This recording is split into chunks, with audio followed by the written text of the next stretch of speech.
Մենք պատրաստվում ենք ձեզ համար ապահովել խաղաղություն, իրական խաղաղություն։ Ինչպես դա եղել է երկրորդ նախագահ Ռոբերտ Քոչարյանի կառավարման տարիներին, որոնք եղել են միակ կառավարման տարիները, երբ պատերազմ չենք ունեցել։ Խաղաղությունը բազմակոմպոնենտ է եւ միայն հարաբերությունների կարգավորման փաստաթղթով պայմանավորված չի, դա բանակն է, բանակցություններն են, դաշնակիցներն են։ Ինչ վերաբերում է նախաստորագրած փաստաթղթին, մենք այն պատրաստվում ենք համալրել երաշխավորների ինստիտուտով, որովհետեւ խաղաղությունը չի կարող կախված լինել մեկ անձի կամքից։ Այս դեպքում այդ մեկ անձը Իլհամ Ալիևն է։ Ես ուզում եմ նաև շատ հստակ ասել, թե մենք ինչ երբեք չենք անելու ի տարբերություն քաղաքացիական պայմանագրի։ Մենք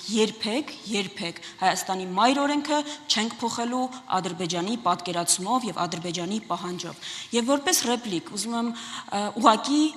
որ դուք իմանաք, Ադրբեջանը Արարատ Միրզոյանի բանակցած փաստաթղթով այնպես է ճանաչել մեր տարածքային ամբողջականությունը, որ 240 կիլոմետր տարածք օկուպացրած է պահում մինչև այս պահը։